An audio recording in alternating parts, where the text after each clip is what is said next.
All right, welcome to the third day of sugar beet harvest. So in the last video I did show we've got all of this field done except for the very end here. So Dad has been digging for a little bit. I had a little bit topped when we shut down. We had kind of a miscommunication of when the dump closed. Dad thought it was 7 and I guess it was 6. Because no trucks were able to come back after 6. So, but we'll get going now. We should only be no more than a couple hours here. I mean, it's nothing left, but with how narrow these are, it takes a little bit. But I already went down. I took the turbo till down to the next field, my uncle's, and I got some of that disked, so it'll be smooth for the trucks to drive on. So yeah, that's where we're gonna be heading after we finish this. All right, so this is all that's left of this field. It's not much here, and over there the runs are super short. So yeah, this field up through here, the runs are about 500 foot long. So then over here they're like 300, and then the very far side over there, they're like, I don't know if that's 100 feet or something. There's nothing. So we're getting close. All right, got the tractor topped off with fuel and moved down south. So this is about 25 or so acres. It's seven towers, this pivot, and it's a quarter. It's only a half pivot anyway, but the other half was our silage corn for the year. So yeah, this will be nice long runs compared to the last field. So right now I'm just working around the outside, doing the 2 passes around the very outside of the pivot, and then I might go and blow through somewhere out in the middle. Go in a couple towers and go through. So then we'll see, probably stop and wait for the digger to get here. But I've got to have a little bit done here so that the digger can start, and then I have to go get on the turbo till, which you can barely see. It's sitting over there, and I'm going to disc the pivot tracks in, which is mainly going to be along that side over there where it borders the corn, and then on the south side down there. So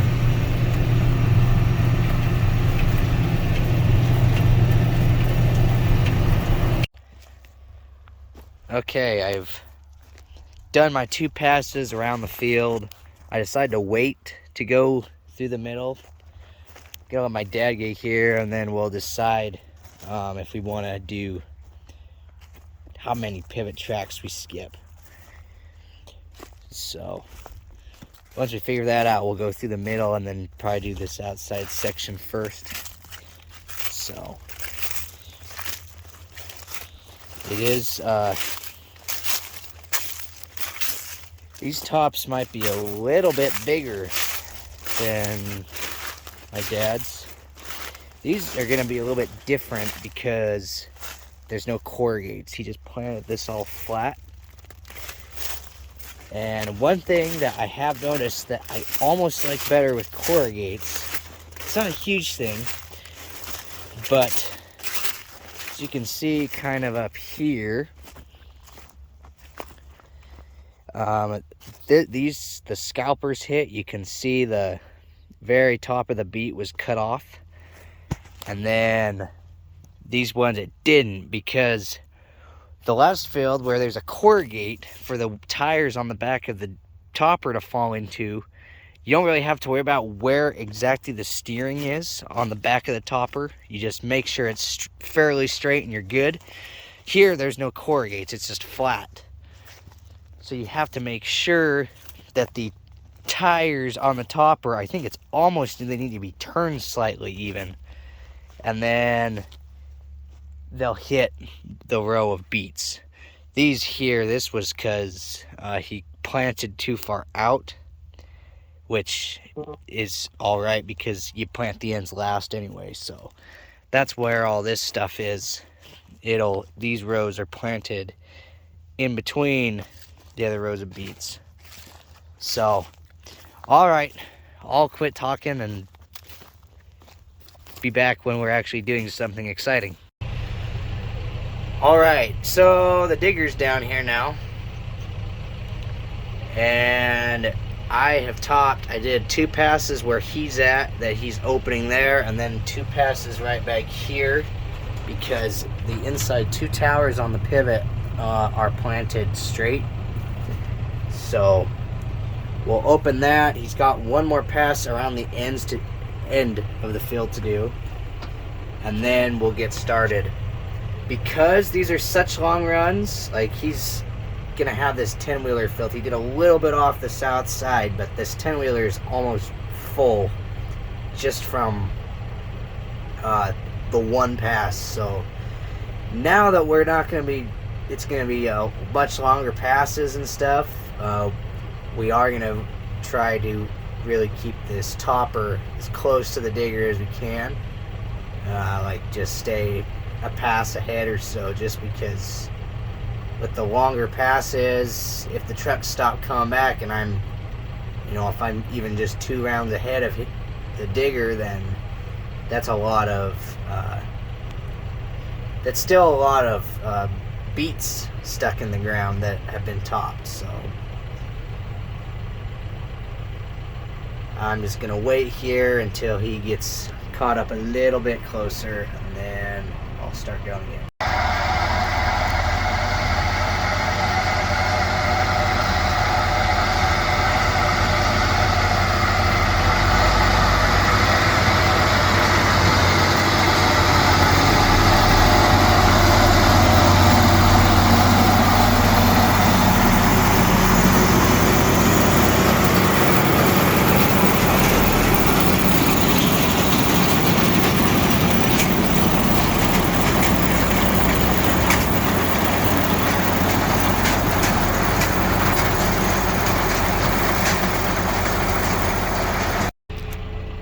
Alright, so we're rolling again now, and I'm exactly 1 round ahead of the digger. So he ran out of truck to fill, and then so I continued going out, and then where we've blown through the middle, and then I've made it back to this spot. So now I can't keep going because the digger's in the way, and then I was going to stop anyway because we have such long runs now that we can kind of work together. We can be on the same pass even, or for sure the same round, and it really won't be an issue for being each other's way. So yeah, now I guess we just sit here and wait till the next truck comes. Alright, so I'm shutting down here for the night. My dad is currently loading my uncle right now, and then I'm going to hop in the semi with my uncle and go with him to run a load and see what goes on there at the beet dump. Because what it sounds like is tomorrow, my uncle is taking off for a couple days. He's going to be going out of town. So I'm going to be taking over in the semi. And so I got to know kind of what goes on there. And then I don't quite know what we're going to do because we're not going to have a topper operator until like 4 o'clock when my friend, who I trained in this thing yesterday, gets off of work. So we were planning on my grandpa running it, but he just had a surgery and he's up and getting around and stuff, but he's not supposed to. He's supposed to take it easy and I guess kind of beating around in a tractor, even though it is pretty smooth, but still he's not gonna be able to run it. So what might end up happening is Dad will just top and then dig at the same time, because, well, not at the same time, but he'll run both, because depending on how many trucks are going in there, a lot of times has to sit and wait for more trucks, a next truck to come back. So he might have just enough time where he can get some topped as well. So hopefully that works out for us all right. But we may end up not running at all either, because there's a pretty good chance of rain all day tomorrow. So depending on how much we get, I guess we'll determine if we run or not. So anyway, that's gonna be all for this video. I don't know if I'll make one tomorrow or not, because it's kind of hard to film in the semi, so we'll see about that. But anyway, I'll talk to you guys whenever I make the next video. I'll just leave it at that. So thanks for watching.